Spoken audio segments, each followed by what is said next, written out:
오늘 말씀의 제목은 나와 함께입니다. 빌립보서 1장 3절부터 11절까지 함께 봉독하도록 하겠습니다. 시작.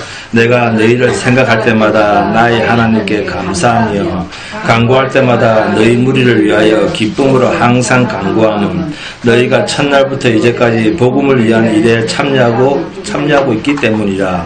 너희 안에서 착한 일을 시작하신 이가 그리스도 예수의 날까지 이루실 줄을 우리는 확신합니다. 내가 너희 무리를 위하여 이와 같이 생각하는 것이 마땅하니 이는 너희가 내 마음에 있음이며 나의 매임과 복음을 변명함과 확정함에 너희가 다 나와 함께 은혜에 참여한 자가 됨이라. 내가 예수 그리스도의 심장으로 너희 무리를 얼마나 사모하는지 하나님이 내 증인이시니라. 내가 기도하노라. 너희 사랑을 지식과 모든 총명으로 점점 더 풍성하게 하사 너희로 지극히 선한 것을 분별하며 또 진실하여 허물 없이 그리스도의 날까지 이루고 예수 그리스도를 말미암아 의의 열매가 가득하여 하나님의 영광과 찬송이 되기를 원하노라. 이게 성도의 모습이라는 거죠. 그죠? 네? 그리스도의 심장으로 너희 무리를 얼마나 사모하는지, 네?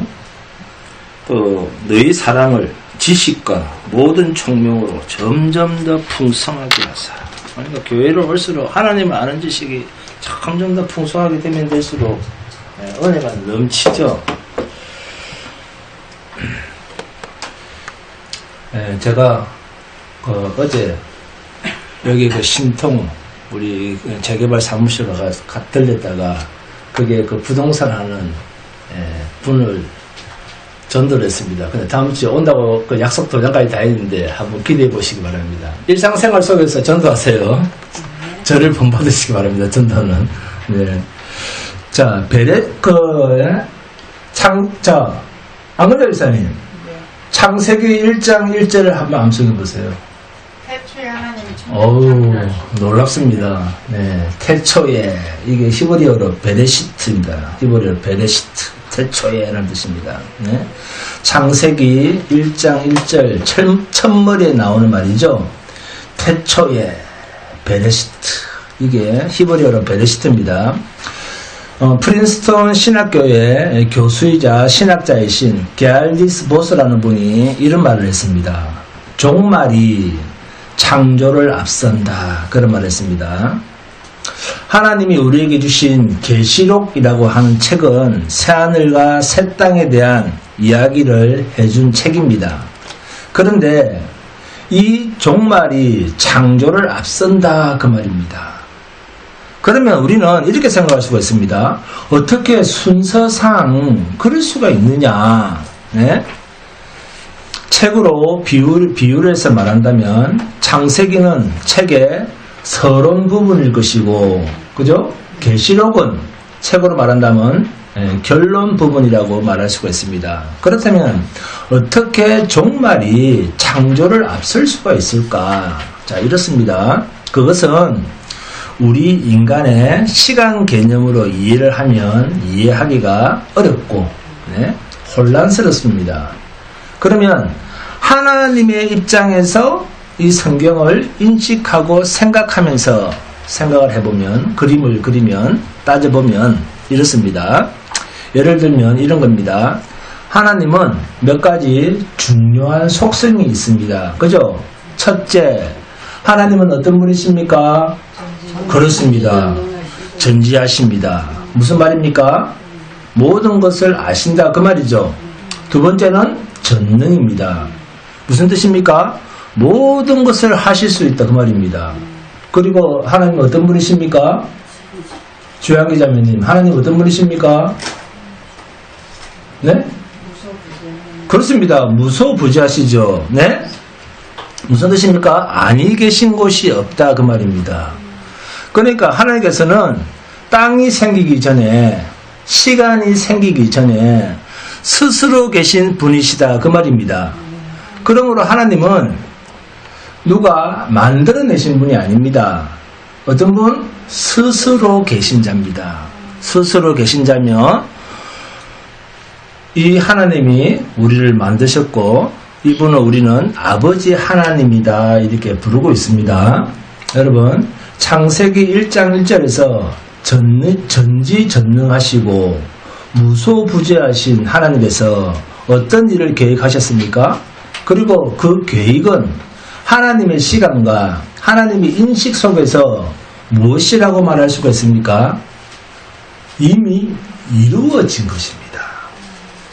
어디까지?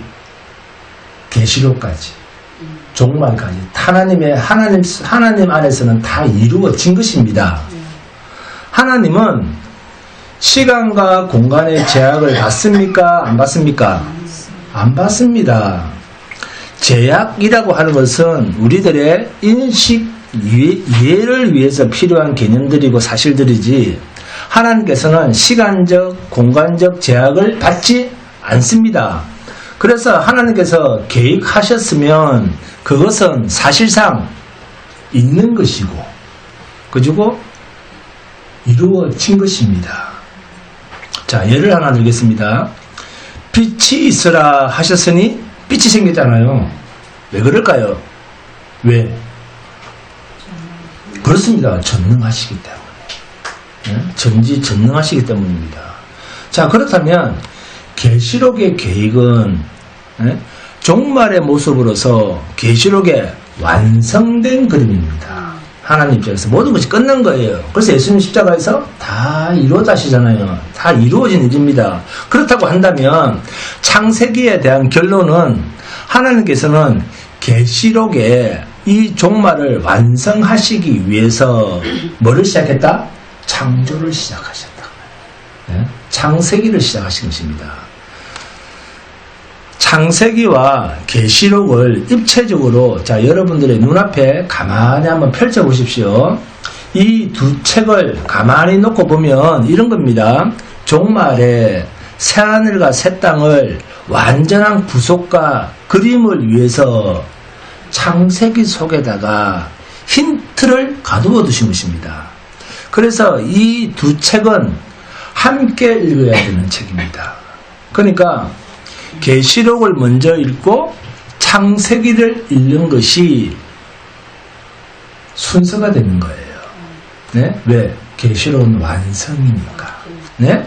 자, 계시록 22장을 보면 생명수가 나오고 생명나무가 나옵니다. 창세기 2장을 봐도 생명수가 나오고 생명나무가 나옵니다. 그러나 여기 또 하나 더 나오는 것이 있습니다. 뭡니까? 창세기에는 선악과가 등장을 합니다. 그렇죠? 왜 그럴까요? 계시록의 구속의 시작을 창세기에서 했다면 또 계시록은 뭡니까? 완성이죠. 그렇기 때문에 심판의 때 종말에는 더 이상 선악과가 등장을 하지 않는 것입니다. 또 다른 예를 하나 듭니다. 창세기를 보면 아담과 하와는 부부이기는 하지만 둘 다 벌거벗고 있었습니다. 그런데 계시록 후반부를 보면 신랑의 신 어린 양 그리스도와 함께 신부가 된 우리가 깨끗하고 빛난 무엇을?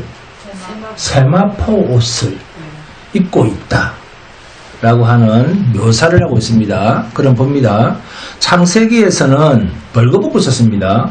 그런데 계시록 19장쯤 가니까 깨끗하고 빛난 세마포 옷을 우리의 신랑 신부가 다 입고 있습니다.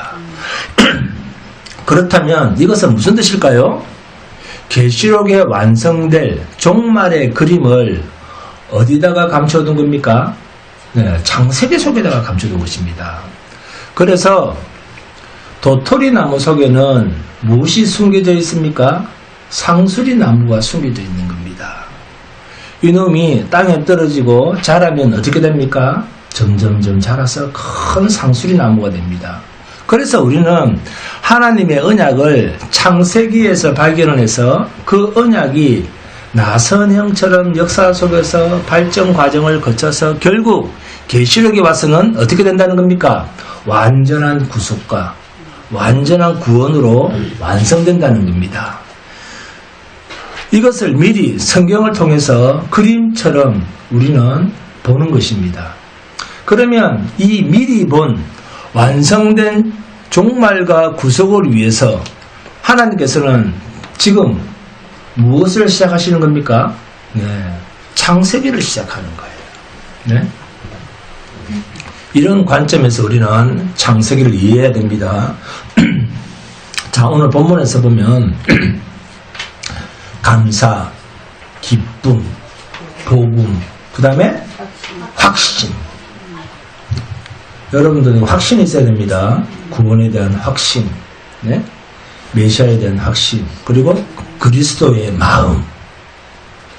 근데 이 참 그리스도의 마음 쉽지 않죠. 말은 참 이게 이 성령의 은혜가 없으면 참 쉽지 않습니다. 그리스도의 마음, 심장. 자, 이런 단어들이 나오니까 우린 너무 쉽게 그 단어들을 묶어서 우리가 사도 바울의 그 빌립보 교회를 향한 어떤 심정과 그리고 진심과 빌립보 교회에 대한 어떤 특별한 같은 그것을 우리는 느끼고 또 상상을 쉽게 합니다.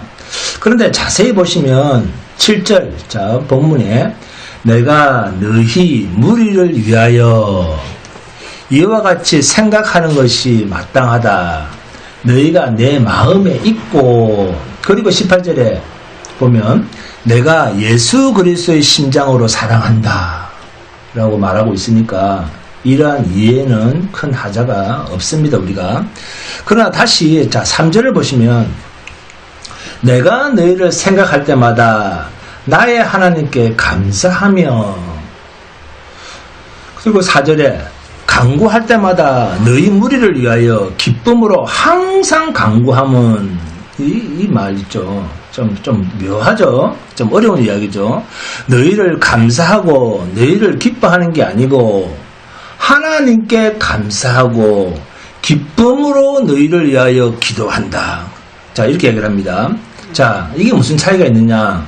이런 차이가 있습니다. 바울이 빌립보 교인들을 사모하고 사랑하고 기뻐하는 배경은 하나님이 그들을 바울과 묶어주셨는데 복음으로 묶으셨고 복음의 가장 중요한 내용이 은혜로 묶어주셨기 때문에 감사하다는 것입니다.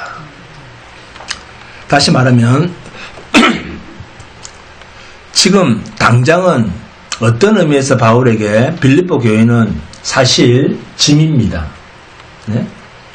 그는 감옥에 갇혔고 복음은 전해놨는데, 그죠? 교회를 개척해서 예수 그리스도를 전하고 복음은 전해놨는데 본인은 감옥에 갇혀버렸어요.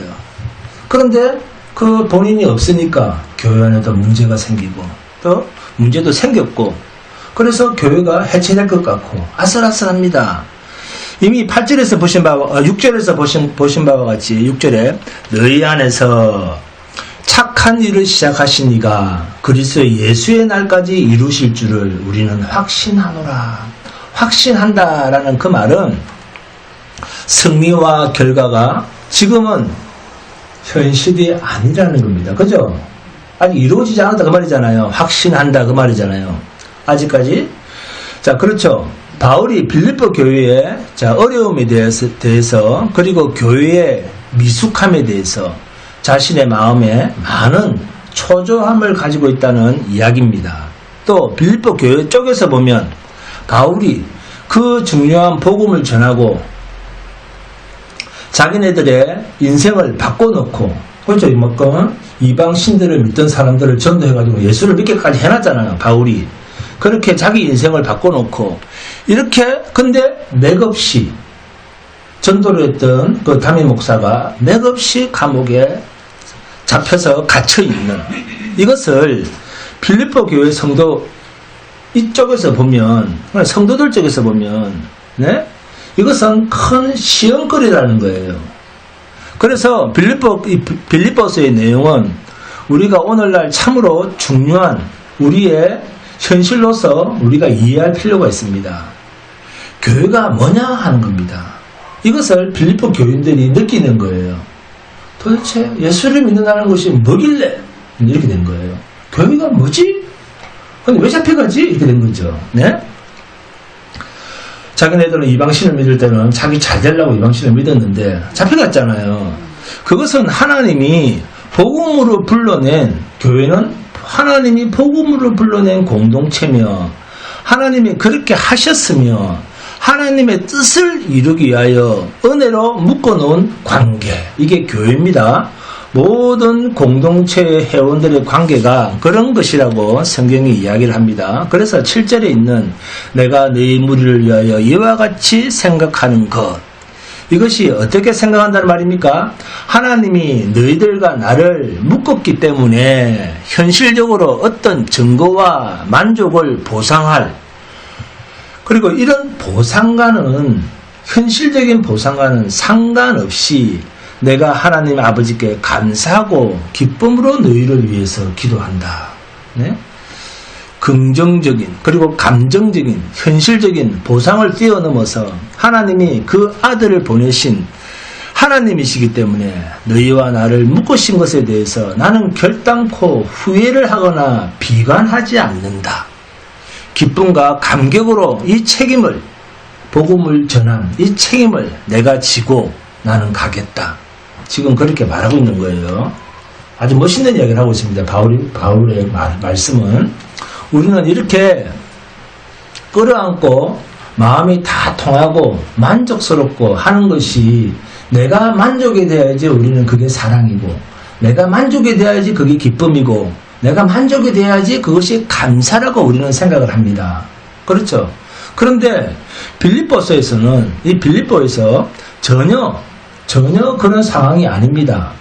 서로가 서로에게 시험이 될 수 있는 상황에서 바울과 빌립보 교인들이 서로 만나고 있습니다. 빌립보 교회는 처음으로 마게도니아 지방에 세운 교회요. 그 당시에 사회적, 정치적, 정신적 배경이 기독교와는 아무런 끈이 닿지 않은 그런 배경 속에서 세워진 교회입니다. 그곳에는 많은 우상이 있고 그 우상을 섬기는 반기독교 정신이 사회와 정치와 모든 힘을 붙잡고 있는 그런 곳이었습니다. 그런데 복음을 전하라고 자신을 불러놓고 정작 하나님께서는 그 하나님의 종을 감옥에 가둬버린 것입니다. 복음을 전하라고 바울을 보내놓고는 하나님이 그 바울을 감옥에 가둬버린 것이에요. 그죠? 그래서 교회가 아슬아슬합니다. 위태합니다. 빌립보 교회에 대한 들리는 소문은 더욱 바울을 초조하게 했을 수 있습니다. 그리고 빌립보 교회에서도 바울이 감옥에 갇힌 것에 대해서 많은 낙심이 있었습니다. 그러한 배경 속에서 빌립보라는 이 편지가 감사와 기쁨을 이야기를 하고 있어요. 그런 상황인데 되게 혼란스럽죠. 은혜를 이야기를 하고 있습니다. 네? 담임 목사가 감옥에 잡혀갔는데 은혜를 이야기하고 있고 감사를 이야기하고 기쁨을 이야기하고 있다는 거. 교회도 혼란스러운데 이상하지 않습니까? 우리 입장에서 보면. 그리고 확신을 이야기하고 있습니다. 교회가 혼란스러운데 바울은, 그죠? 그리고 사랑을 이야기하고 있습니다. 네?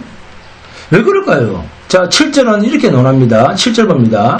내가 너희 무리를 위하여 이와 같이 생각하는 것이 마땅하니, 하나님이 우리를 묶었기 때문에 나는 확신하고 감사하고 기뻐하고 결국 이름에도 불구하고 우리가 승리할 줄을 믿노라.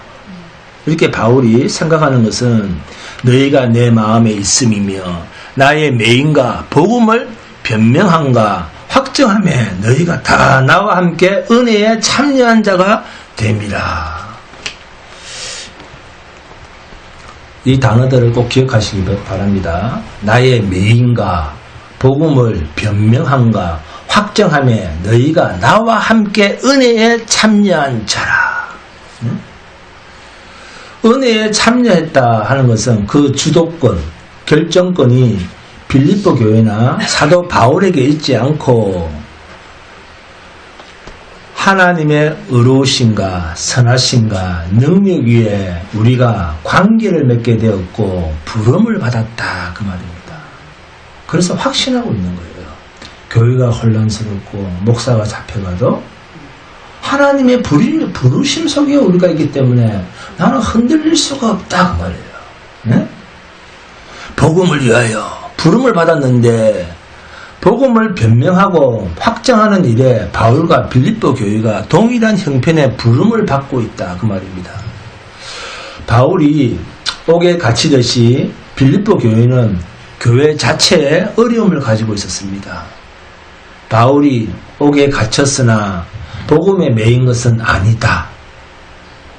몸은 감옥에 갇혔는데 그렇다고 해서 복음이 감옥에 갇힌 것은 아니다 그 말입니다. 이렇게 고백하는 것 같이 빌립보 교회에 어려움이 있다고 해서 그것이 그 교회에 손해가 되질 않는다 이 말입니다. 교회에 어려움이 있는데 그 어려움이 교회 공동체 쪽에서 보면 손해가 되는 일은 아니다 그 말을 하는 거예요. 네? 복음을 변명함과 확정하는 일에 우리가 동일한 하나님의 부르심 속에 있다. 이것이 나의 기쁨이요 감사다라고 바울이 이야기를 하고 있습니다. 바울이 가지는 현실적으로는 어떻습니까? 교회가 분란이 생기고 어렵죠. 그래서 초조해지죠. 네? 초조함과 불안감이 있죠. 불안감까지. 그러나 그 초조함과 불안감까지 하나님의 인도하심과 선하심과 하나님의 은혜의 능력에 바울이 묶여있다 그 말입니다. 우리는 하나가 되어 있다는 그 말입니다. 하나님과 예수 그리스도가.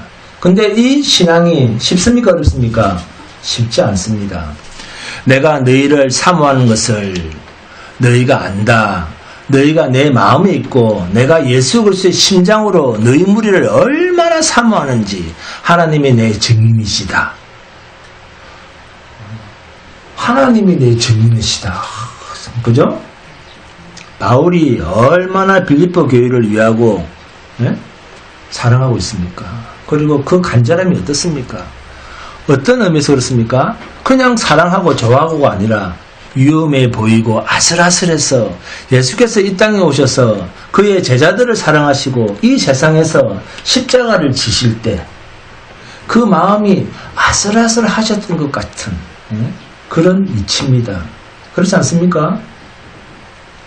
예수님이나 바울이나 모두 죽어야만 되는 것이 그들의 사역이었습니다. 죽은 자를 살리시고 바다를 잠잠케 하시고 문둥병자를 고쳐서 되는 일이 아니라 당신님께서 직접 십자가를 지고 죽어야만 되는 일이었기 때문입니다.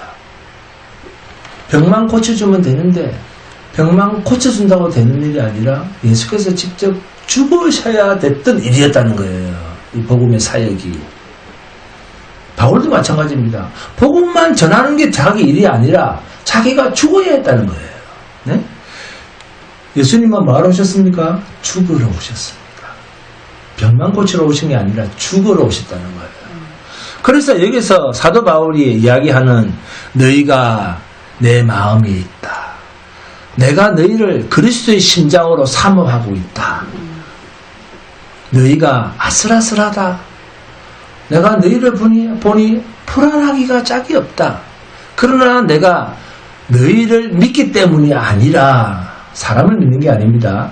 나를 부르신 하나님이 누군지 내가 알기 때문에 예수로 말미암는 하나님의 복음이 무엇인지를 내가 알기 때문에 내가 기쁨으로 이 아슬아슬함과 불안함과 초조함을 하나님 앞에 감사하고 너희를 위하여 기도할 때 기쁨으로 기도하게 된다. 그런 말입니다. 어떤 기쁨으로 기도를 합니까? 근데 하나님 아버지 빌립보 교회를 지켜주시옵소서. 저들을 홀로 두지 마옵소서.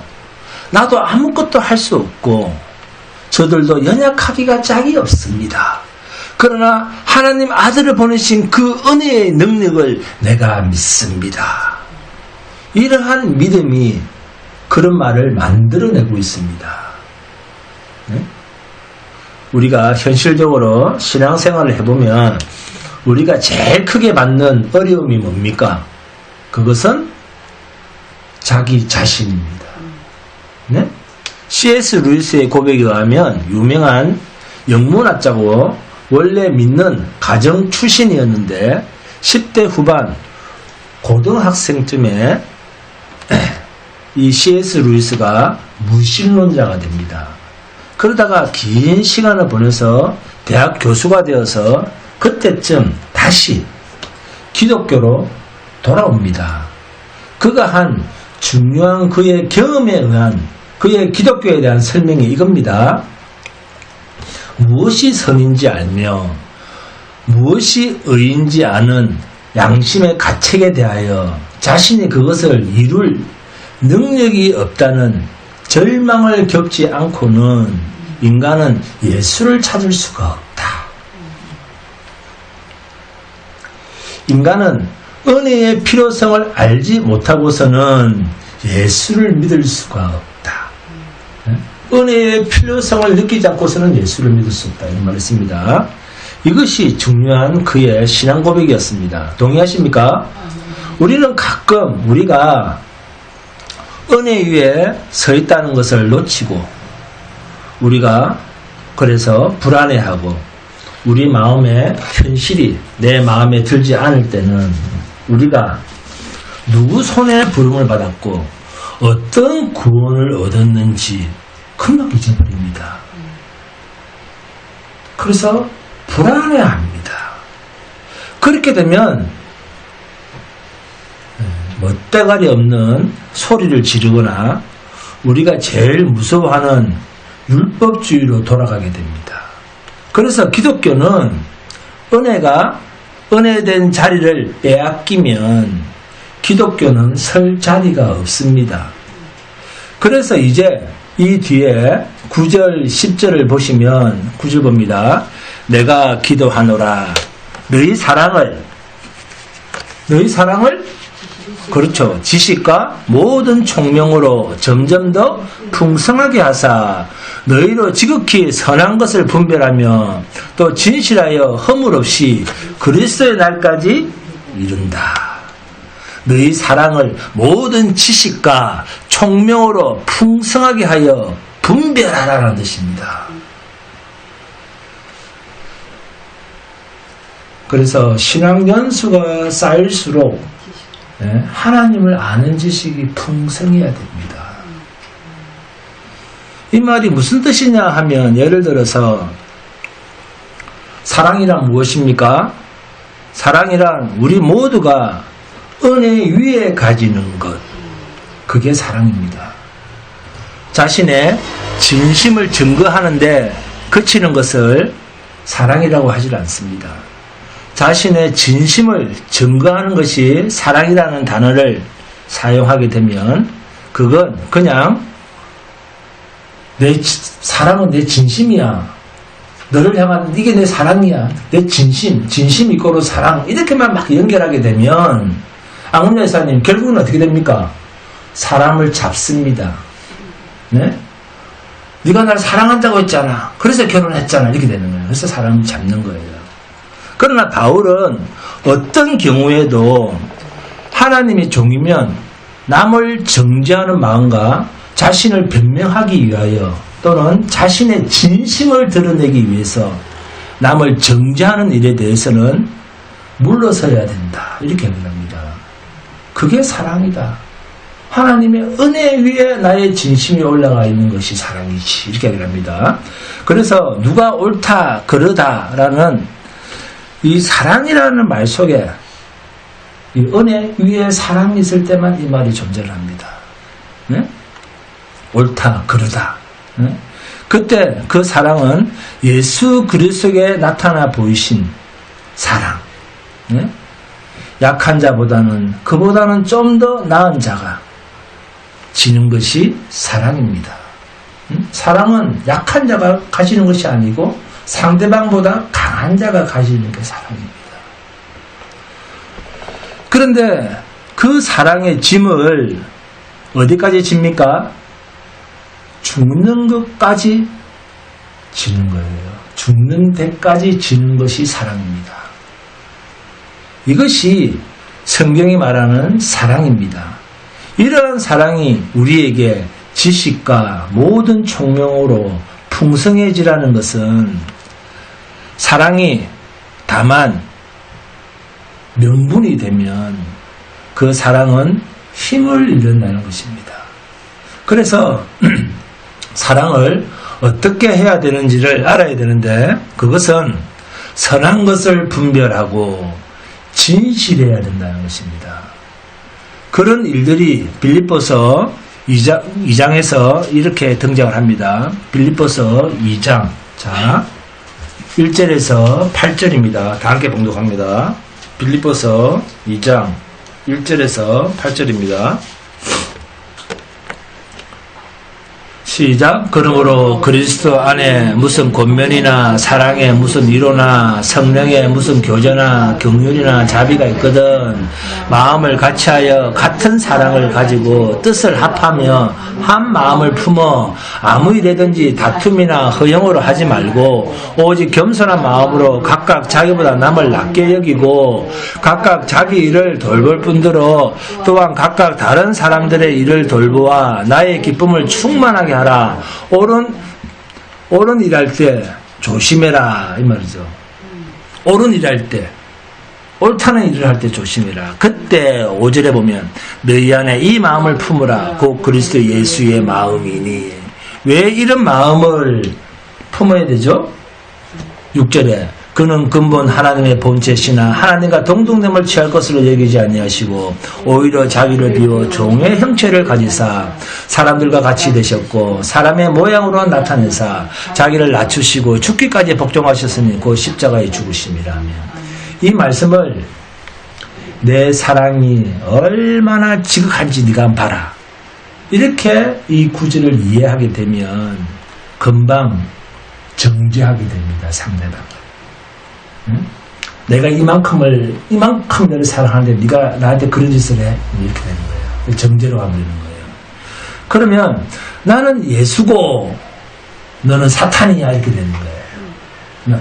나를 못 알아봐준다. 내 사랑, 내 진심을 모른다. 이렇게 하게 되면 어떻게 된다? 정죄가 따르게 된다. 그럼 나는 예수고 너는 사탄이야 이렇게 되는 거예요. 그런 거 싸우는 겁니다. 우리는 주님으로부터 어디까지 참아야 되는지 알 수가 없는 자리로까지 부름을 받은 성도들입니다. 뭐 때문에 그렇죠? 그것은 오늘 본문에서와 같이 복음을 변명하고 확정하는 일에 부름을 받고 있기 때문입니다. 우리 모두가. 그러면 복음이란 우리에게 무엇이냐? 이러한 현실적인 도전 앞에서 우리는 답을 할 줄 알아야 됩니다. 너는 물러설 수 있느냐? 너는 망신당할 수 있느냐? 너는 오해를 받을 수 있느냐? 너는 억울함을 감당할 수 있느냐? 이 물음 앞에 우리는 답을 할 줄 알아야 된답니다. 응? 어떤 답을 하는 거죠? 내가 거기서 죽을 수 있느냐? 왜? 그 억울함 속에서도 네가 죽을 수 있느냐 그 말이에요. 예수가 그러듯이 그냥 그렇게 이야기를 하는 겁니다. 그래서 어렵죠. 네? 자, 죽어버린다 라고 하는 것은 이 세상의 법칙으로는 어떤 겁니까? 패배한 자죠. 죽음이란 패배한 겁니다. 진 겁니다. 망한 겁니다. 그리고 비참한 것입니다. 이 세상 입장에서는 그렇죠. 죽는다는 것은 모든 것에서 그만인 것이고 끝입니다. 세상 끝. 이게 죽음이며 패망입니다. 그런데 성경은 그걸 받아들이라 이렇게 얘기를 합니다. 누구처럼? 예수처럼. 응? 아니 우리가 못하는 거죠. 그리고 이것이 초대교회의 현실이었습니다. 우리는 초대교회 그러면 늘 성령 충만 받아서 뭐 방언하고 전도만 하면 하루에 막 3,000명, 5,000명씩 모여들고 뭐 북적북적하고 그런 교회로만 생각을 하는데 아닙니다. 초대교회는 매우 고단했습니다. 그때는 목숨을 걸고 믿어야 했습니다. 무슨 말인지 알죠? 그 사회에서 신앙이 다르면 막 이단으로 몰려서 막 화형당하고 죽고 그랬습니다. 우리처럼 이렇게 쉽게 믿는 게 아니에요. 초대교회들은 바울이 고백한 바와 같이 동족의 위험과 이방인의 위험을 겪어야 했습니다. 유대인들이 예수를 믿으면 배신자 취급을 받았습니다. 그 사회에서 격리되어 버렸어요. 네? 그리고 이방인들에게는 또 뭐 이상한 그 관대함, 이 다신교 믿는 자들한테 부정당하고 고집스러운 편협한 그러한 이해할 수 없는 사람들로부터 오해를 많이 받았습니다.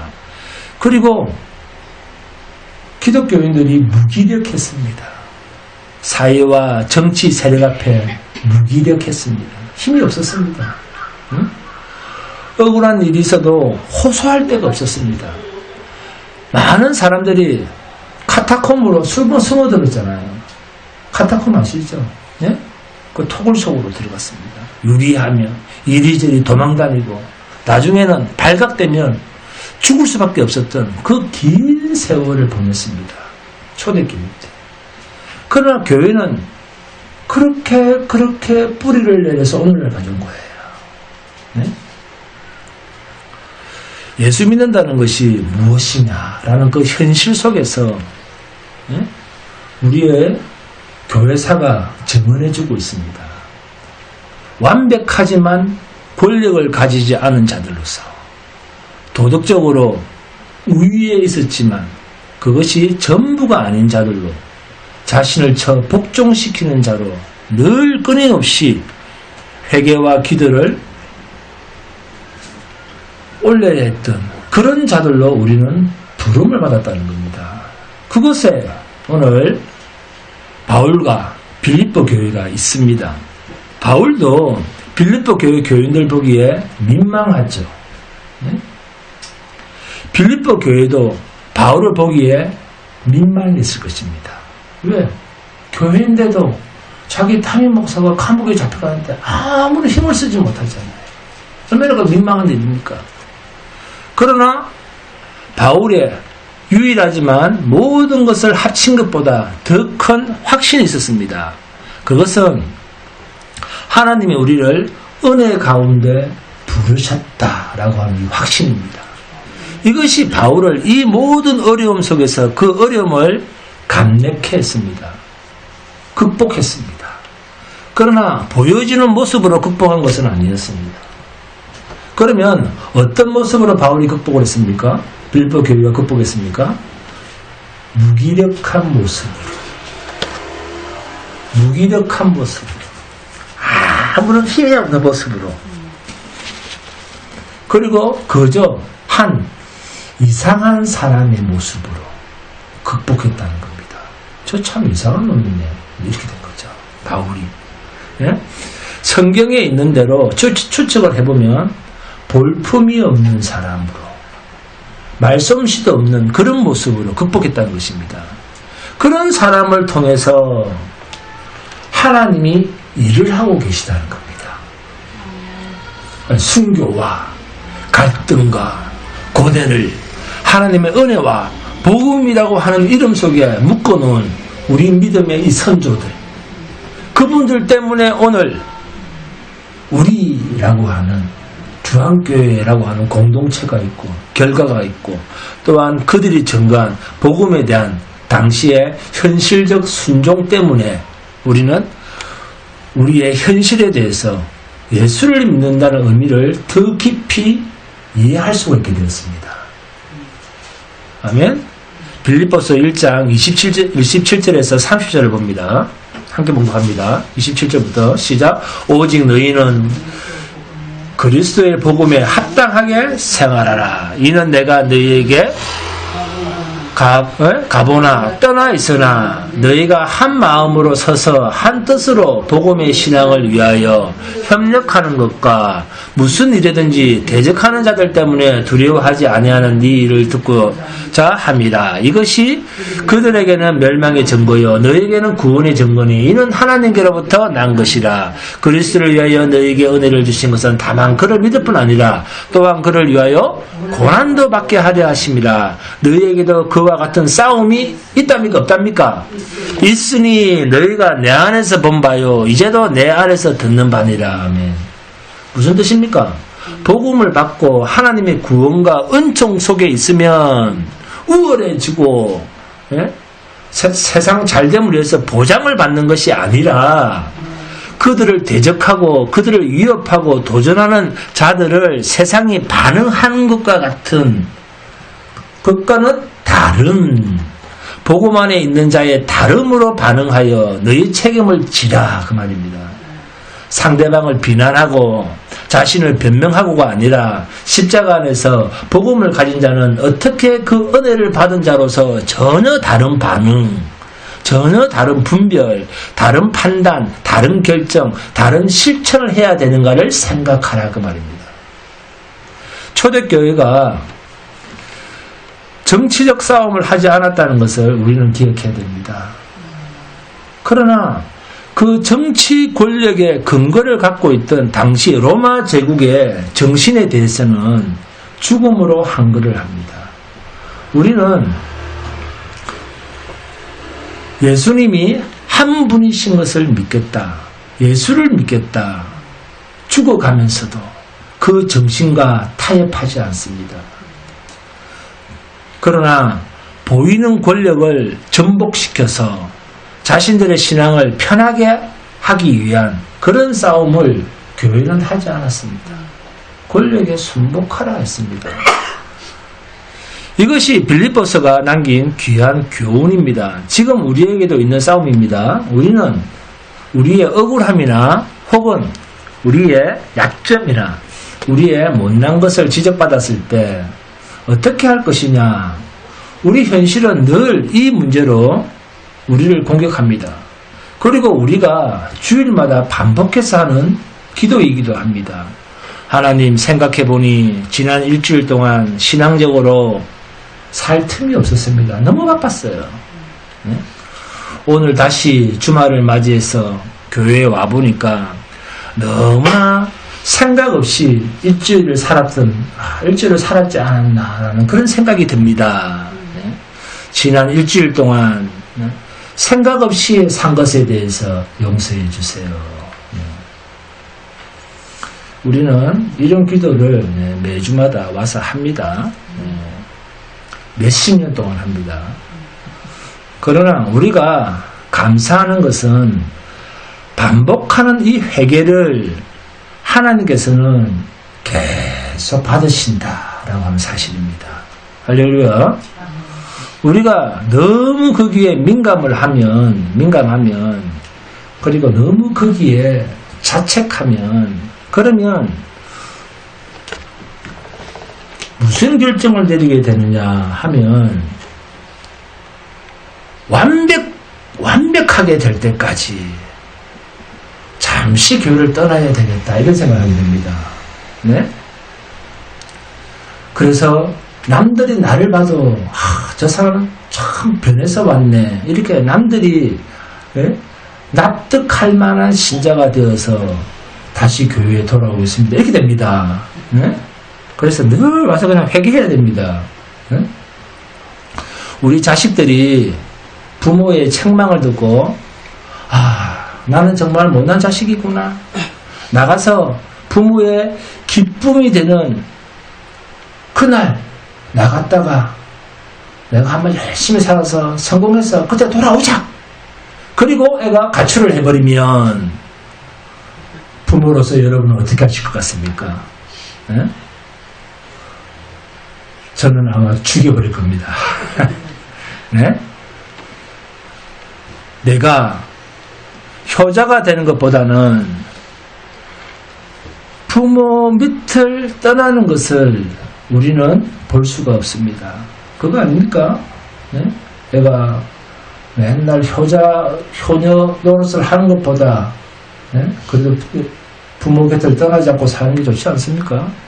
우리에게 복음을 주신 하나님을 우리가 어떻게 이해하느냐 하는 가장 중요한 핵심이 여기에 숨어 있습니다. 우리의 사랑이 진심이라는 것으로 변명이 되고 정죄가 되는 사랑이라는 이름으로 모두를 항복시키는 환상이 되리라는 그런 꿈은 꾸지를 말하는 겁니다.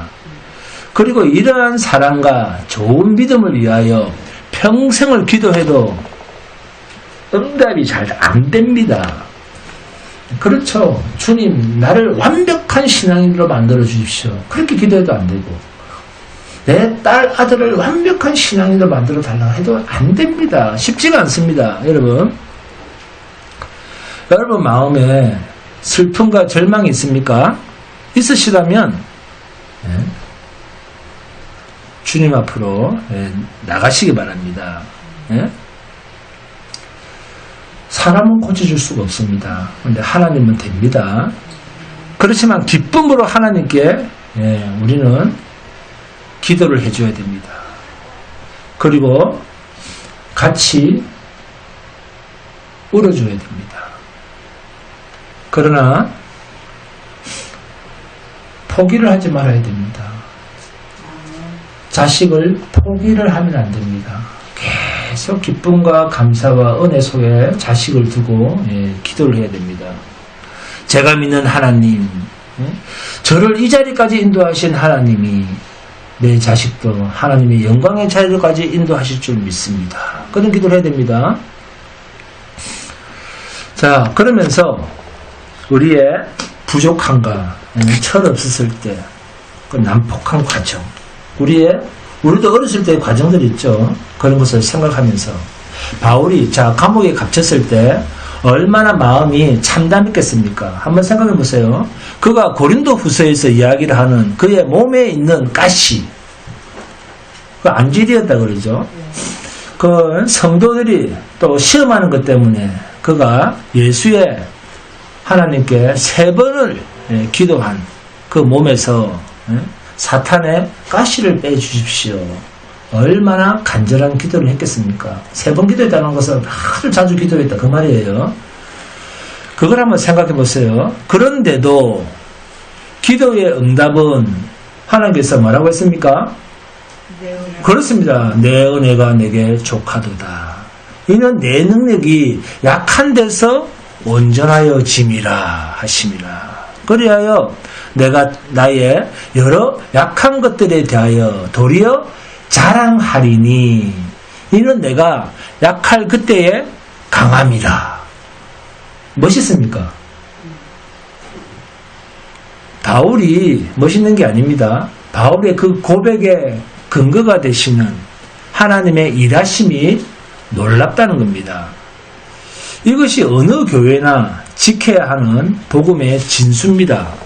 우리 교회가 몇 명은 되지 않지만 그러나 여기까지 오는 세월 동안 우리가 자랑할 것도 많았고 자책할 것도 많았고 개인의 생애는 더더욱 그렇습니다. 하수들만 잘한 것을 기억합니다. 그러나 고수가 되면 못난 것만 기억을 합니다. 그래서 실력이 없는 설교는 목소리가 큽니다. 실력이 있는 설교는 목소리가 작습니다. 자, 꼭 그렇다는 말은 아니고 그냥 보편적으로 그렇다는 겁니다. 그래서 하나님 앞에 감사합니다. 하나님, 제가 사는 인생 억울하지 않습니다. 제가 받는 공격 억울하지 않습니다. 지고 살 수 있습니다. 복음의 능력이 드러나게 하시고 저 자신이 복음을 막는 일랑 없게 하여 주옵소서. 필요하면 저를 감옥에 넣으십시오. 이런 기도가 가능해야 됩니다. 이것이 빌립보서에서 바울이 우리에게 가르치시는 내용이고 그가 빌립보 교회 교인들을 뭐라고 그랬죠? 기가 막힌 내용이 나옵니다. 빌립보서 1장 7절 다시 봅니다. 내가 너희 무리를 위하여 이와 같이 생각하는 것이 마땅하니 이는 너희가 내 마음이 있음이며 나의 매인과 복음을 변명함과 확정함에 너희가 다 나와 함께 은혜에 참여한 자가 됨이라. 아멘. 서로가 서로에게 짐이 되고 안타까움이 되고 걱정이 되고 서로가 서로에게 아무것도 해줄 수가 없는 자신의 한계에 대하여 미안해하고 안타깝고 이걸 다 묶어서 뭐라고 합니까? 하나님의 은혜에 참여한 자가 되어 하나님이 그의 부르심과 허락하신 복음 속에 우리를 그 무엇을 그 속에 감춰놓고 계시는가, 그것을 우리로 알게 하신다는 것입니다. 이것이 교회를 오늘까지 있게 한 하나님의 능력입니다.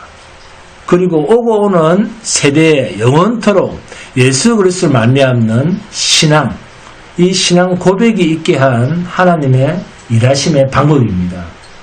거기에 여러분이 부름을 받고 있습니다. 여러분의 신앙생활과 여러분의 현실과 어려움과 인생과 여러분의 존재를 이 하나님의 은혜로 부름을 받은 자로서 하나님의 인도하심 속에서 자신을 살피고 돌아보고 순종하여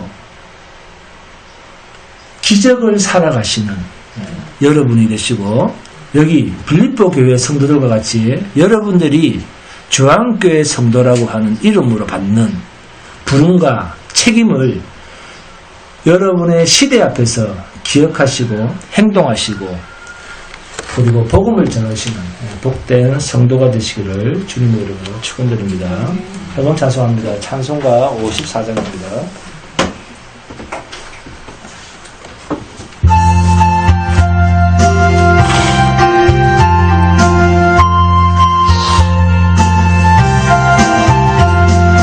주여 복을 구하오니 편히 가게 하시고 사람마다 순애로 이기도록 하시고 광야 같은 세상에서 항상 인도하소서. 주의 복된 말씀 듣고 무한 감사합니다. 구원받은 주의 성도 열매 맺게 하시며 하나님이 우리 함께 항상 계시